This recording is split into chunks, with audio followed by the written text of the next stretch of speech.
friends, welcome to Daily Government Updates YouTube channel. இன்னைக்கு நம்ம பார்க்க போற வீடியோ என்னன்னு பாத்தீங்கன்னா how to make money from money. பணத்துல இருந்து எப்படி பணத்தை சம்பாதிக்கணும்ன்ற வித்தையை நீங்க கத்து வச்சிருந்தீங்கன்னா கண்டிப்பா நீங்களும் ஒரு நாள் பணக்காரங்களா ஆயிடலாம். அத பத்தி தான் இந்த வீடியோல நாம பார்க்க போறோம். ஆனா அதுக்கு முன்னாடி இப்ப சொல்ல போற இந்த 5 விஷயத்தை நீங்க உங்க மைண்ட்ல வந்து ஃபிக்ஸ் பண்ணி வச்சுக்கோங்க. First one, save and investment. நீங்க உங்களோட பணத்தை சேவ் மட்டும் பண்ணக்கூடாது, அதை நீங்க இன்வெஸ்ட் பண்ண தொடங்கணும். அதுக்கு இன்வெஸ்ட்மெண்ட் பத்தி நீங்க நிறைய விஷயத்தை கத்துக்கணும். Second one, right investment, grow up your money. நீங்க வச்சிருக்கக்கூடிய சேவிங் அமௌண்ட்டை கரெக்டான பிளேஸ்ல இன்வெஸ்ட் பண்றப்ப கண்டிப்பா உங்களோட பணம் இன்க்ரீஸ் ஆகும். Third one, bank locker money loss. எல்லாருமே பேங்க் லாக்கர்ல மணியை வச்சிருந்தா சேஃப் அண்ட் செக்யூரிட்டி நம்ம நினைக்கிறோம். ஆக்சுவலி அது ராங். ஏன்னா பேங்க்ல ஏதாவது ஒரு ஸ்கேம் நடக்கலாம், இல்லையா பேங்க் வந்து ஏதோ ஒரு ஃபினான்ஷியல் இஷ்யூஸ்னால க்ளோஸ் ஆகலாம். அந்த சுச்சுவேஷன்ஸ்ல நீங்க எத்தனை கோடி ரூபாய் உங்க பேங்க் லாக்கர்ல வச்சிருந்தாலும் as per RBI ரூல்ஸ் உங்களுக்கு ரிட்டர்ன் வந்து 5 lakhs மட்டும்தான் பேங்க் சைட்ல இருந்து ப்ரொவைட் பண்ணுவாங்க. அப்ப நீங்க சேவ் பண்ணிருக்கிற மணியை லாஸ் பண்ணக்கூடிய சுச்சுவேஷன்ஸ் கண்டிப்பா வரும். Fourth one, no investment no use. நீங்க சேவ் மட்டும் பண்ணிக்கிட்டே இருந்து இன்வெஸ்ட் பண்ணாம விட்டுட்டீங்கன்னா கண்டிப்பா அதுல எந்த ஒரு யூஸ்மே வந்து இல்லை. Fifth one, earn and investment. நீங்க எப்படி பணம் சம்பாதிக்கணும்ன்றத அதிகமா யோசிக்கிறீங்களே தவிர்த்து நீங்க பணம் சம்பாதிக்கிறது எப்படின்றத மட்டும் தெரிஞ்சுக்க கூடாது. பணத்தை எந்த இடத்துல இன்வெஸ்ட் பண்ணா உங்களுக்கு நல்ல ப்ராஃபிட் கிடைக்கும் அப்படின்றத பத்தியும் நீங்க தெரிஞ்சுக்கணும். இந்த 5 விஷயத்த நீங்க மனசுல வச்சுக்கிட்டு ஃபாலோ பண்ணீங்கன்னா உங்க லைஃப் புவர் ஸ்டேட்டஸ்ல இருந்து ரிச் ஸ்டேட்டஸ் வந்து மாறிடும். ரிச் பீப்புள்ஸ் எல்லாமே எப்படி வந்து பணத்தை இன்வெஸ்ட் பண்றாங்க, எப்படி ஏர்ன் பண்றாங்கன்றத நெக்ஸ்ட் வந்து பார்க்கலாம். ரிச் பீப்புள்ஸ் எல்லாமே பணத்தை வந்து முதலீடு செஞ்சுதான் பணத்தை வந்து இன்க்ரீஸ் பண்றாங்க. அவங்க எந்தெந்த மாதிரி அசட்ஸ்ல அவங்களோட இன்வெஸ்ட்மெண்ட்டை பண்றாங்க, எப்படி அதை இன்க்ரீஸ் பண்றாங்கன்றத இப்ப நெக்ஸ்ட் டீட்டெயிலா வந்து பார்க்கலாம். ரிச் பீப்புளோட மைண்ட் செட் எப்பயுமே எப்படி இருக்கும்னா, rich peoples they are not working money, they make money work for them. இந்த கோட்ஸை நீங்க கண்டிப்பா வந்து கேட்டிருப்பீங்க. பணத்துக்காக நீங்க உழைச்சிங்கன்னா கண்டிப்பா நீங்க பணக்காரங்களா ஆக முடியாது. பணம் உங்களுக்காக எப்ப உழைக்க ஸ்டார்ட் பண்ணதோ அப்பதான் நீங்க பணக்காரங்களா ஆக முடியும். அதனால ரிச் பீப்புள்ஸ் இன்வெஸ்ட் பண்ணக்கூடிய டாப் 10 அசட்ஸ் என்னன்றத இப்ப டீடைல்டா வந்து பார்க்கலாம். வீடியோவை ஸ்கிப் பண்ணாம ஃபுல்லா வந்து பாருங்க. First one, gold and silver. நீங்க உங்க தாத்தா பாட்டி காலத்துல இருந்து இப்ப வரையும் கோல்ட் அண்ட் சில்வர் ரேட்டை எடுத்து பாத்தீங்கன்னாலே தெரியும். இதுல பணத்தை இன்வெஸ்ட் பண்ணவங்களுக்கு இப்ப எவ்வளவு தூரம் வந்து அது இன்க்ரீஸ் ஆயிருக்குன்றது தெரியும். அதனால நீங்க உங்களோட சேவிங்ஸ்ல ஒரு பார்ட் ஆஃப் அமௌண்ட்டை கோல்ட் அண்ட் சில்வர்ல இன்வெஸ்ட் பண்றத ஹேபிட்டா வச்சுக்கோங்க. அதிகமா தான் வந்து இன்வெஸ்ட் பண்ணணும்னு தேவையில்லை. கொஞ்சம் கொஞ்சமா இன்வெஸ்ட் பண்ணா கூட ஒரு சர்டன் பீரியட்ல உங்ககிட்ட huge amount of gold and silver வந்து இருக்கும். Second one, real estate. நம்ம வீட்டில் இருக்கிற பெரியவங்க எல்லாமே ஆரம்ப காலத்துல இருந்து சொல்லுவாங்க, மண்ணுலையும் பொண்ணுலையும் போடுற காசு என்னைக்கும் வீணாகாதுன்னு. அது உண்மைதான். கோல்ட் அண்ட் சில்வர்ல நீங்க போட்டாலும் அது வந்து வேஸ்ட் ஆக போறதில்ல. நெக்ஸ்ட் ரியல் எஸ்டேட்ல போடுறதும் வேஸ்ட் ஆக போறதில்ல. ரியல் எஸ்டேட்ல நீங்க போட்டு ஒரு வீடு கட்டி அந்த வீடை நீங்க வாடகைக்கு விட்டு அது மூலமா கூட நீங்க ஸ்டெடி இன்கம் வந்து ஏர்ன் பண்ண வந்து முடியும். நிறைய பணக்காரங்க வந்து ரியல் எஸ்டேட் மூலமாவே பில்லியனர்ஸ் வந்து ஆயிருக்காங்க. Third one, stock and shares. Poor peoples எப்பயுமே வந்து ஸ்டாக் அண்ட் ஷேர்ஸ்ல வந்து இன்வெஸ்ட் பண்ணா லாஸ் ஆயிரும்ன்ற மைண்ட் செட்ல வந்து இருப்பாங்க. ஆனா ரிச் பீப்புள்ஸ் வந்து ஸ்டாக் அண்ட் ஷேர்ஸ்ல இன்வெஸ்ட் பண்ணியே பில்லியன் கணக்குல வந்து மணி ஏர்ன் பண்ணிக்கிட்டு இருப்பாங்க. அதுக்கு ரீசன் என்ன அப்படின்னு பார்த்தீங்கன்னா, ஸ்டாக் அண்ட் ஷேர்ஸை பொறுத்தளவு நீங்கள் இன்வெஸ்ட் பண்ணக்கூடிய அமௌண்ட்டை எதில் இன்வெஸ்ட் பண்ணுறீங்களோ அதில் உங்களுக்கு நாலேஜ் வந்து கண்டிப்பாக இருக்கணும். நாலேஜ் இருக்கிறப்ப அதோட வேல்யூ டவுன் ஆகும், இன்க்ரீஸ் ஆகும் அப்படின்றது கண்டிப்பாக உங்களுக்கு தெரியும். ரிச் பீப்புள் அதை தெரிஞ்சுக்கிறனால தான் டவுன் ஆகிறப்ப அவங்களோட ஷேர்ஸை வந்து சேல் பண்ண மாட்டாங்க. அதுக்குன்னு சில டைம் கொடுத்துட்டு வெயிட் பண்ணுவாங்க.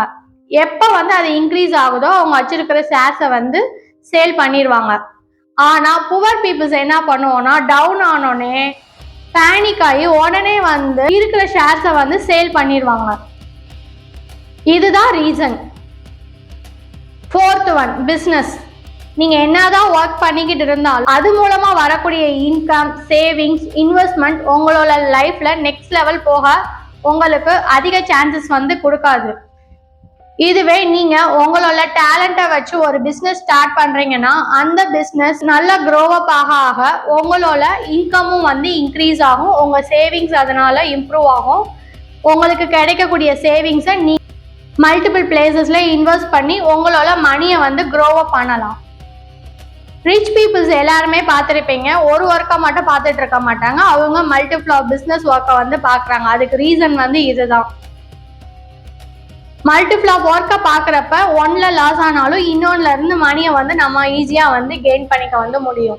அதனால உங்ககிட்ட இருக்கிற அமௌண்ட்டை லிட்டில் பிட் வந்து பிஸ்னஸ்க்குன்னு இன்வெஸ்ட் பண்ணி உங்களோட லைஃப்ல நெக்ஸ்ட் லெவலுக்கு போகிறதுக்கு ட்ரை பண்ணுங்க. 5th one, bonds. பாண்ட்ஸ் அப்படின்னா கவர்மெண்ட் ஆர் பிரைவேட் செக்டாருக்கு உங்ககிட்ட இருக்கக்கூடிய பணத்தை நீங்க கடனா கொடுக்குறீங்க, அவங்க அந்த பணத்துக்கு இன்ட்ரெஸ்ட் வந்து கொடுப்பாங்க. பாண்ட்ல நீங்க சைன் பண்றப்பே உங்களுக்கு இவ்வளவு பெர்சன்டேஜ் வந்து இன்ட்ரெஸ்ட் கொடுப்போம்னு சொல்லி தான் அவங்க சைனே வந்து பண்ணுவாங்க. அப்படின்றப்ப ஒரு ஸ்டாண்டர்டா ஃபிக்ஸடா உங்களுக்கு இன்ட்ரெஸ்ட் வரப்ப வேற ஏதாவது இன்வெஸ்ட்மெண்ட்ல உங்களுக்கு லாஸ் ஆனா கூட இந்த அமௌண்ட் உங்களுக்கு வந்து நெக்ஸ்ட் அமௌண்ட் ரொட்டேஷனுக்கு வந்து ரொம்ப வந்து ஹெல்ப்ஃபுல்லா வந்து இருக்கும். கவர்மெண்ட் செக்டார் பொறுத்தளவு மேக்சிமம் வந்து 6 to 8% வரை இன்ட்ரெஸ்ட் வந்து கொடுப்பாங்க. பிரைவேட் செக்டார்ல வந்து 8 to 10% வந்து கொடுப்பாங்க. ஆனா கவர்மெண்ட் செக்டார்ல போறது வந்து ரிஸ்க் வந்து லோவா இருக்கும். பிரைவேட் செக்டார்ல போறது ஹை ரிஸ்கா இருக்கும், ஆனாலும் உங்களுக்கு ரிட்டர்ன்ஸ் வந்து அதிகமா வந்து கிடைக்கும். 6th one, intellectual property. உங்க பிரெயினை யூஸ் பண்ணி நீங்க ஏதாவது ஒரு நியூ கான்செப்ட் வச்சிருந்தீங்கன்னா அந்த கான்செப்டை வச்சு ஏர்ன் பண்றது தான் இது. ஃபார் எக்ஸாம்பிள், KFC வந்து ஒரு பெரிய பிராண்ட் வேர்ல்ட் லெவல்ல. அது மாதிரி நீங்க உங்களுக்கான ஒரு பிராண்டை வந்து கிரியேட் பண்றது தான் இன்டர்லாக் ப்ராப்பர்ட்டின்னு சொல்றோம். ஆத்தரா ஒரு புக் ரைட் பண்ணி அதை சேல் பண்ணலாம், அதை யாருமே வந்து காப்பி வந்து பண்ண முடியாது. இப்போ நீங்க புக் எழுதிட்டீங்க, அந்த புக்கை பப்ளிஷ் பண்றதுக்கு மணியை இன்வெஸ்ட் பண்ணி ரெடி பண்ணிட்டீங்க, அதை வந்து நீங்க வந்து சேல் பண்றப்ப இன்கம் வந்து உங்களுக்கு வந்து வரும். இந்த மாதிரி உங்களோட ஓன் ஐடியால ஒரு கான்செப்டை நீங்க பண்ணிட்டீங்கன்னா அது யாருமே வந்து அந்த ஐடியாவை வந்து எடுத்துக்க முடியாது. 7th one, B2B landing. அப்படின்னா என்னன்னு பார்த்தீங்கன்னா, நீங்க பாண்ட்ஸ்ல வந்து கவர்மெண்ட் அண்ட் பிரைவேட் செக்டாருக்கு வந்து நீங்க வந்து லோனை வந்து கொடுப்பீங்க, அது மூலமா அவங்க ஒரு இன்ட்ரெஸ்ட் ரேட் வந்து கொடுப்பாங்க. B2B லேண்டிங்னா என்னன்னா, உங்ககிட்ட இருக்கிற அமௌண்ட்டை நீங்க டைரக்டாவே பீப்புள்ஸ் கிட்ட வந்து கொடுத்து 10 to 15% வரை நீங்க ரிட்டர்ன்ஸ் வந்து வாங்கிக்க முடியும். இதுக்குன்னு சொல்லி சில ப்ரொசீஜர் வந்து இருக்கு RBI ரூல்ஸ் படி. இந்த மாதிரி நீங்க பீப்புள்ஸ்க்கு வந்து கடனை கொடுத்து அந்த கடனுக்கு இன்ட்ரெஸ்ட் அமௌண்ட்டை வந்து நீங்க ஏர்ன் பண்ணியும் உங்களோட அமௌண்ட்டை வந்து இன்க்ரீஸ் பண்ணலாம். இப்போ இது ரீசெண்டா ட்ரெண்டிங் ஆகிட்டு இருக்கக்கூடிய அசெட். 8th one, network. நெட்வொர்க்கை வந்து சிம்பிளா எப்படி டிஃபைன் பண்ணலாம்னா, நெட்வொர்க் இஸ் யுவர் நெட்வொர்க். அதாவது உங்களோட நெட்வொர்க்கை வச்சு தான் உங்களோட நெட்வொர்க் வந்து கண்டிப்பா வந்து இருக்கும். ஸோ நீங்கள் க்ரியேட் பண்ணுற நெட்வொர்க் வந்து நீங்கள் எந்த வேலை வந்து போகணும்னு நினைக்கிறீங்களோ அதுக்கேற்ற மாதிரி இருக்கிறப்ப கண்டிப்பாக நீங்கள் நிறைய விஷயம் வந்து லேர்ன் பண்ணிக்க முடியும். அது மூலமாக நீங்கள் இன்வெஸ்ட் பண்ணி உங்களோட இன்கம்மை வந்து இன்க்ரீஸ் பண்ணிக்க முடியும். ரிச் பீப்புள்ஸ்லாம் பார்த்தீங்கன்னா அடிக்கடி செமினார்ஸ் போவாங்க, அதுக்கப்புறம் மீட்டிங்ஸ் போவாங்க. அப்படி அவங்க போகிறனால தான் அவங்களால நிறைய விஷயத்த வந்து மற்றவங்க கிட்ட இருந்து லேர்ன் பண்ணிக்க முடியுது. அதை வந்து அவங்க இம்ப்ளிமெண்ட் பண்ணி நெக்ஸ்ட் லெவலுக்கு வந்து போறாங்க. அதனால நீங்கள் பில்ட் பண்ணுற நெட்வொர்க் வந்து உங்களுக்கு என்ன வாண்ட்ஸ் இருக்கோ அது ரிலேட்டடாக வந்து நீங்கள் வந்து பில்ட் பண்ணிக்கோங்க. 9th one skills. பணக்காரங்க பார்த்தீங்கன்னா எப்பயுமே வந்து ஸ்டடி பண்ணிக்கிட்டே வந்து இருப்பாங்க. அதனால தான் அவங்க பணக்காரங்களாகவே இருக்காங்க. ஆனால் புவர் பீப்புள்ஸ் பாருங்களேன், எந்த ஒரு அப்டேட்ஸுமே வந்து இருக்காது. ஸோ எப்பயுமே வந்து நீங்கள் அப்டேட்ஸுக்காக ஒரு பார்ட் ஆஃப் அமௌண்ட்டை வந்து கண்டிப்பாக வந்து இன்வெஸ்ட் பண்ணணும். அப்போ தான் உங்களோட மணி வந்து க்ரோ அப் ஆகும். 10th one health, body and mind. Rich peoples வந்து ஹெல்த்தில் வந்து ரொம்ப வந்து கான்சியஸாக வந்து இருப்பாங்க. அதனால ஹெல்த்தியான ஃபுட் எடுத்துக்கிடுவாங்க, எக்ஸசைஸ் பண்ணுவாங்க, டயட் ஃபாலோ பண்ணுவாங்க. மைண்டை வந்து ஸ்ட்ரெஸ்ஃபுல் ஆகிறப்ப எப்படி வந்து கண்ட்ரோல் பண்ணணும்னு சொல்லிட்டு யோகா இந்த மாதிரி நிறைய விஷயங்கள் வந்து பண்ணுவாங்க. ஏன்னா நீங்கள் எவ்வளோ ரூபாய் சம்பாதிச்சாலும் உங்களோட ஹெல்த் சரியில்லைனாலும் சரி, உங்களோட மைண்ட் ப்ரெஷரை வந்து ஹேண்டில் பண்ணலைனாலும் சரி, கண்டிப்பாக நீங்கள் சம்பாதிச்ச அமௌண்ட் எல்லாமே வந்து வேஸ்ட் ஆயிரும். அதனால தான் ரிச் பீப்புள்ஸ் வந்து ஹெல்த்துக்குன்னு சொல்லி ஒரு பார்ட் ஆஃப் அமௌண்ட்டை வந்து இன்வெஸ்ட் பண்ணுறாங்க. இப்போ உங்களுக்கு தெளிவாக தெரிஞ்சிருக்கும் how to grow your money from மணின்னு. ஸோ ரிச் பீப்புள்ஸ் இதில் எல்லாத்துலேயுமே ஃபோக்கஸ்டாக இருக்கிறனால தான் அவங்களுக்குன்னு சொல்லி ஒரு ஸ்டாண்டர்டான பிளேஸில் வந்து இருக்காங்க. புவர் பீப்புள் வந்து இதெல்லாம் ஃபாலோ பண்ணாதனால தான் புவராகவே வந்து இருக்காங்க. நீங்கள் இப்போ டிசைட் பண்ணணும், நீங்கள் புவராக இருக்கணுமா இல்லை ரிச்சாக இருக்கணுமான்னு. அது உங்கள் கையில் தான் இருக்குது.